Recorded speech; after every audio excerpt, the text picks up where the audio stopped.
ਅੱਜ ਸੋਮਵਾਰ ਸਵੇਰੇ 6:15 ਵਜੇ ਤੇ ਇਸ ਦੇ ਵਿੱਚ ਜਿਹੜੀ ਪ੍ਰੀਲਿਮਿਨਰੀ ਇੰਟਰੋਗੇਸ਼ਨ ਜਿਹੜੀ ਇਨਵੈਸਟੀਗੇਸ਼ਨ ਹੋਈ ਹੈ ਉਸ ਦੇ ਵਿੱਚ ਇਹ ਸਾਹਮਣੇ ਆਇਆ ਕਿ ਇਹ ਲੋ ਇੰਟੈਂਸਿਟੀ ਐਕਸਪਲੋਜਨ ਸੀਗੇ ਜਿਹੜੇ ਉੱਪਰ ਜਿਹੜੀ ਹੈਰੀਟੇਜ ਸਟੇਜ ਜਿੱਥੇ ਅਸੀਂ ਖੜੇ ਹੈਰੀਟੇਜ ਸਟਰੀਟ ਦੇ ਵਿੱਚ ਇੱਥੇ ਲੋ ਇੰਟੈਂਸਿਟੀ ਐਕਸਪਲੋਜਨਸ ਹੋਏ ਹੈਗੇ।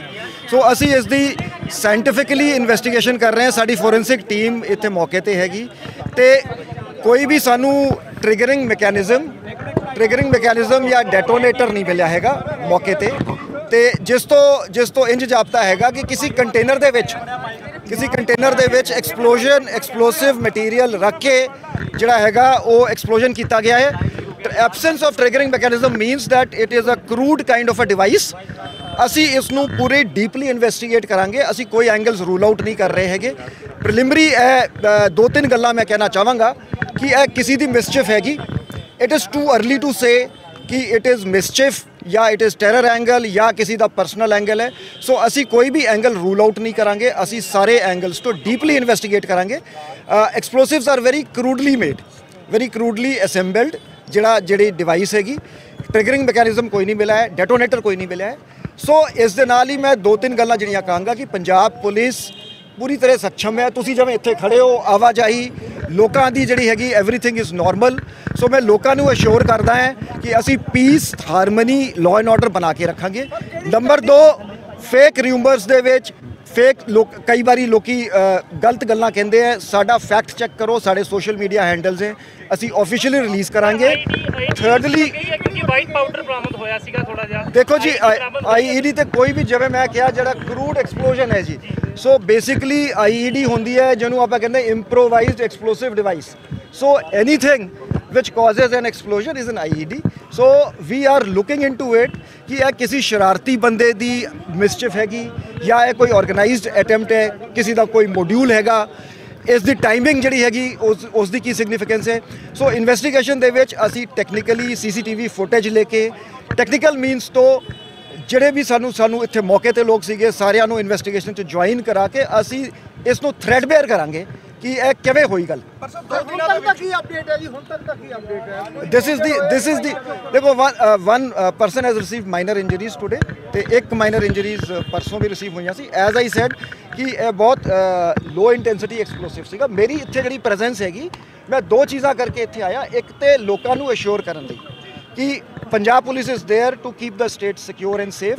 ਦੂਜਾ ਕਿਸੇ ਵੀ ਪੈਨਿਕ ਦੀ ਲੋੜ ਨਹੀਂ ਹੈਗੀ। ਅਸੀਂ ਇਸ ਨੂੰ ਵਰਕਆਊਟ ਕਰਾਂਗੇ। ਅਸੀਂ ਹੁਣ ਤੱਕ ਹਾਲੇ ਤੱਕ ਜਿਹੜੇ ਵੀ ਕੇਸ ਸਾਡੇ ਰਿਪੋਰਟ ਹੋਏ ਹੈ ਪੰਜਾਬ ਪੁਲਿਸ ਨੇ ਸਕਸੈਸਫੁਲੀ ਵਰਕਆਊਟ ਕੀਤਾ ਹੈ ਤੇ this case will also B worked out. Sir ਸੱਚ ਜਿਹੜਾ ਬਲਾਸਟ ਹੋਇਆ ਸੀ ਉਸ ਵੇਲੇ ਇੱਥੇ ਪ੍ਰਾਇਮਰੀ ਕੀ ਦੇਖਿਆ ਗਿਆ? ਲੋ ਐਕਸਪਲੋਜਨ ਜਿਵੇਂ ਮੈਂ ਜਿਹੜੀਆਂ ਗੱਲਾਂ ਕਹੀਆਂ ਕਿ ਸਾਨੂੰ ਮੌਕੇ ਤੋਂ ਡੈਟੋਨੇਟਰ ਨਹੀਂ ਮਿਲਿਆ। ਜਦੋਂ ਕੋਈ ਵੀ ਜਿਹੜਾ ਹਾਈ ਐਕਸਪਲੋਸਿਵ ਹੁੰਦਾ ਉਸ ਨੂੰ ਡੈਟੋਨੇਟ ਕਰਨ ਲਈ ਡੈਟੋਨੇਟਰ ਯੂਜ਼ ਕਰਦੇ ਜਿਹਨੂੰ ਟ੍ਰਿਗਰਿੰਗ ਮੈਕੈਨਿਜ਼ਮ ਕਹਿੰਦੇ ਆ ਜਾਂ ਟ੍ਰਿਗਰਿੰਗ ਡਿਵਾਈਸ ਕਹਿੰਦੇ ਆ। So no triggering device has been recovered from the spot so far. So ਇਸ ਤੋਂ ਇੰਜ ਜਾਪਦਾ ਹੈ ਹੁਣ ਸਪੈਕੂਲੇਟਿਵ ਹੈ।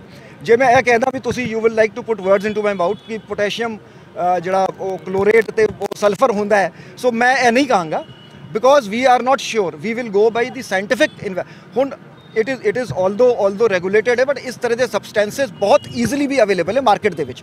therefore ਅਸੀਂ ਇਸ ਨੂੰ ਸਾਰੇ ਐਂਗਲਸ ਤੋਂ ਦੇਖਾਂਗੇ ਕਿ ਲੋਕਲੀ ਪ੍ਰੋਕਿਉਰਡ ਕਿਸੇ ਮਿਸਚਿਫ ਮੇਕਰ ਦੀ ਹਰਕਤ ਤੇ ਨਹੀਂ ਹੈਗੀ ਕਿ ਸਟੇਟ ਦਾ ਮਾਹੌਲ ਵਿਗਾੜਨ ਲਈ ਇਸ ਤਰ੍ਹਾਂ ਦਾ ਪ੍ਰਭਾਵ ਦੇਣ ਲਈ। ਸੋ ਅਸੀਂ ਡੀਪਲੀ ਇਨਵੈਸਟੀਗੇਟ ਕਰਾਂਗੇ ਸਾਰੇ ਐਂਗਲਸ ਦੇਖਾਂਗੇ। ਟੈਕਨੀਕ ਕਿਹੜੀ ਵਰਤੀ ਗਈ ਸੀ ਥੋੜਾ ਜਿਹਾ? ਦੇਖੋ ਜੀ ਉੱਪਰ ਜਿਵੇਂ ਹੈਰੀਟੇਜ ਜਿਹੜਾ ਪਾਰਕਿੰਗ ਹੈਗੀ ਇਹਦੇ ਉੱਪਰ ਜਿਹੜਾ ਹੈਗਾ ਜਿਹੜਾ ਸਾਰਾ ਗੜੀ ਸਟਰੀਟ ਜਿੱਥੇ ਅਸੀਂ ਖੜੇ ਹੈਗੇ ਇੱਥੇ ਉੱਪਰ ਕੰਟੇਨਰ ਦੇ ਵਿੱਚ ਜਿਹੜਾ ਹੈਗਾ ਐਕਸਪਲੋਸਿਵ ਰੱਖ ਕੇ ਇੱਕ ਥ੍ਰੈਡ ਜਿਹੜਾ ਹੈਗਾ ਥੱਲੇ ਲਟਕ ਰਿਹਾ ਸੀਗਾ। So either some passer by has accidentally ਜਿਵੇਂ CCTV ਫੁਟੇਜ ਇਸੀ ਕਰਕੇ ਅਸੀਂ ਡੀਪਲੀ ਦੇਖ ਰਹੇ ਹੈਗੇ ਕਿ ਉਹ ਕਿਸੇ ਨੇ ਖਿੱਚਤਾ।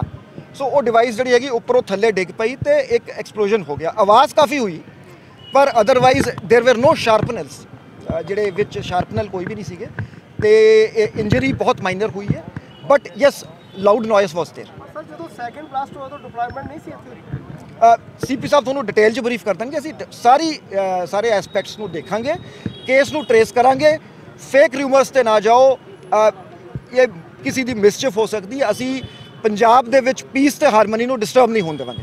ਲੋਕ ਸਰ ਆਇਡੈਂਟੀਫਾਈ ਕੀਤੇ ਗਏ ਨੇ ਇਸ ਮਾਮਲੇ ਦੇ ਵਿੱਚ ਕਿ ਕਿੱਥੋਂ ਇਹ ਰੱਖਿਆ ਗਿਆ ਜਾਂ ਚਿਮਨੀ ਦੇ ਵਿੱਚ, ਜਿਸ ਤਰ੍ਹਾਂ ਤੁਸੀਂ ਮੈਟਲ ਡਿਵਾਈਸ ਕਹਿ ਰਹੇ ਹੋ ਕਿ ਉਹਦੇ ਵਿੱਚ ਰੱਖਿਆ ਗਿਆ ਚਿਮਨੀ ਦੇ ਵਿੱਚ, ਇਹ ਤਾਂ ਕੁਝ ਪਤਾ ਚੱਲਿਆ ਕਿ ਕਿਹੜੇ ਰੈਸਟੋਰੈਂਟ ਅਸੀਂ ਸਾਰੇ ਐਂਗਲਸ ਨੂੰ ਇਨਵੈਸਟੀਗੇਟ ਕਰਾਂਗੇ ਜੀ ਸਰ। ਸੈਕੰਡਰੀ ਮੈਂ detail I think CP Sahib will brief again after some time. After meeting sir the meeting ਤੋਂ ਬਾਅਦ ਜਿਵੇਂ ਕਿ ਤੁਸੀਂ ਸਾਰੇ ਜਾਣਦੇ ਹੈਗੇ ਹੋ, ਸਾਡੇ ਕੋਲ 5 ਮਈ ਸੈਟਰਡੇ ਤੋਂ ਲੈ ਕੇ ਅੱਜ ਸਵੇਰ ਤੱਕ ਇੱਥੇ ਜਿਹੜੀ ਹੈਰੀਟੇਜ ਸਟਰੀਟ ਹੈ ਇੱਥੇ 2 ਲੋ ਇੰਟੈਂਸਿਟੀ ਬਲਾਸਟ ਹੋਏ ਹੈ। ਪ੍ਰਾਈਮਾ ਫੇਸੀ ਇਹ ਜਾਪਦਾ ਹੈਗਾ ਕਿ ਕਿਸੇ ਦੇਸੀ ਮਟੀਰੀਅਲ ਨੂੰ ਤਿਆਰ ਕਰਕੇ ਇੱਕ ਬੰਬ ਬਣਾਇਆ ਗਿਆ ਹੈਗਾ, ਛੋਟਾ ਬੰਬ ਬਣਾਇਆ ਗਿਆ ਜਿਹਨੂੰ ਐਕਸਪਲੋਡ ਕੀਤਾ ਗਿਆ। ਇਹਦੇ ਨਾਲ ਕੋਈ ਜਾਨੋ ਮਾਲ ਦਾ ਨੁਕਸਾਨ ਨਹੀਂ ਹੋਇਆ ਹੈਗਾ। ਇਹ ਜਾਪਦਾ ਹੈਗਾ ਕਿ ਇਹ ਲੋਕਲ ਪ੍ਰੈਪਰੇਸ਼ਨ ਹੈ, ਕਿਉਂਕਿ ਸਾਨੂੰ ਕੋਈ ਟੈਕਨੀਕਲ ਡੈਟੋਨੇਟਰ ਜਾਂ ਕੋਈ ਇਹੋ ਜਿਹੀ ਚੀਜ਼ ਨਹੀਂ ਮਿਲੀ ਜਿਸ ਤੋਂ ਇਹ ਸਾਬਿਤ ਹੋਵੇ ਕਿ ਕੋਈ ਬਹੁਤ ਟੈਕਨੀਕਲੀ ਐਡਵਾਂਸ ਡਿਵਾਈਸ ਹੈ। ਦੋਨੋਂ ਜਿਹੜੇ ਹੈਗੇ ਜਿਹੜੀ ਪ੍ਰੀਲਿਮਿਨਰੀ FSL ਰਿਪੋਰਟਸ ਹੈ ਉਸ ਤੋਂ ਇਹ ਜਾਪਦਾ ਉਹ ਦੱਸਿਆ ਗਿਆ ਹੈਗਾ ਕਿ ਇਹ ਲੋ ਇੰਟੈਂਸਿਟੀ ਐਕਸਪਲੋਸਿਵ ਦਾ ਕੰਮ ਹੈਗਾ। ਇਸ ਸੰਬੰਧੀ ਸਾਡੀ ਇਨਵੈਸਟੀਗੇਸ਼ਨ ਔਨ ਹੈ। ਸਾਡੇ ਵੱਲੋਂ ਥਾਣੇ ਵਿੱਚ ਕੇਸ ਰਜਿਸਟਰ ਕਰ ਲਿਆ ਗਿਆ ਕੋਤਵਾਲੀ 'ਚ, ਤੇ ਹੁਣ ਇਸ ਤੇ ਇਨਵੈਸਟੀਗੇਸ਼ਨ ਔਨ ਹੈ।